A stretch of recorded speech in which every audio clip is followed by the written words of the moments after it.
आगे बढ़ते हैं। मिडिल ईस्ट में चल रहे जंग पर सरकार ने आज संसद में बयान भी दिया है। विदेश मंत्री जयशंकर ने कहा है कि युद्ध पर सरकार की नज़र बनी हुई है। पीएम खुद हालात पर नज़र बनाए हुए हैं।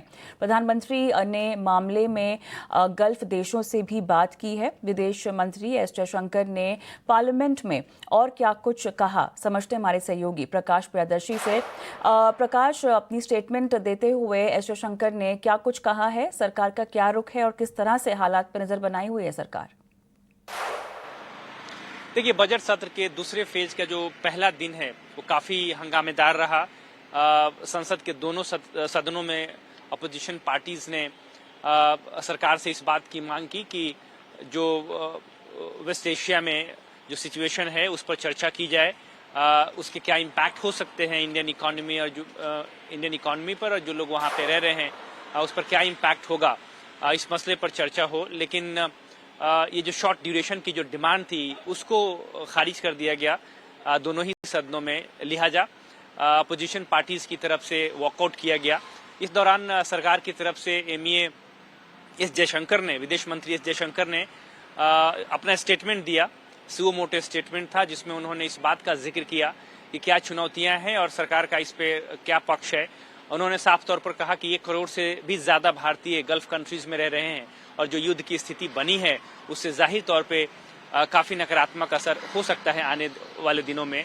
उन्होंने इस बात की अपील की कि सभी पक्षों को इसका शांतिपूर्ण हल निकालना चाहिए, बातचीत के टेबल पे लौटना चाहिए और जो ये कॉन्फ्लिक्ट है उसको जल्द से जल्द खत्म करने की जरूरत है। उन्होंने इस बात पर भी जोर दिया कि जो मिडिल ईस्ट है, गल्फ कंट्रीज हैं, वहां पर भारतीयों की संख्या काफी ज्यादा है। साथ ही साथ भारत में इन कंट्रीज की तरफ से काफी इन्वेस्टमेंट भी किए गए हैं। लिहाजा अगर वॉर की स्थिति लंबे समय तक बनी रहती है तो जाहिर तौर पे इसका असर देखने को मिल सकता है। सरकार इस बात को सुनिश्चित कर रही है कि जो भारतीय हैं वो सुरक्षित रहें और उनकी वापसी हो।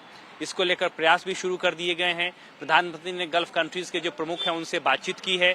करीब करीब 67,000 भारतीय वापस भी आ गए हैं। तो एक तरीके से सरकार प्रयास कर रही है और कैबिनेट कमेटी ऑन सिक्योरिटी ने इस मसले को संज्ञान लिया है, तमाम पहलुओं की समीक्षा की है और उसके बाद जो कंसर्न मिनिस्ट्रीज हैं उनको हालात पर नजर बनाए रखने के निर्देश दिए गए हैं। तो ये इम्पोर्टेंट डेवलपमेंट है।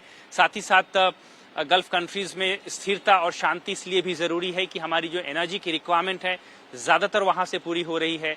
लिहाजा अगर वहां पे डिसरप्शन है, सप्लाई रिलेटेड डिसरप्शन हैं, रूट्स पे डिसरप्शन है, तो जाहिर तौर पे उसका नेगेटिव असर हमारे ऊपर भी पड़ सकता है। लिहाजा सभी पक्षों से जो मौजूदा क्राइसिस है उसका समाधान निकालने के लिए बातचीत की अपील की गई है सरकार की तरफ से और जो मौजूदा हालात है उस पर सरकार ने कड़ी नजर बनाए हुए है। शुक्रिया प्रकाश, आपको तमाम डिटेल्स देने के लिए।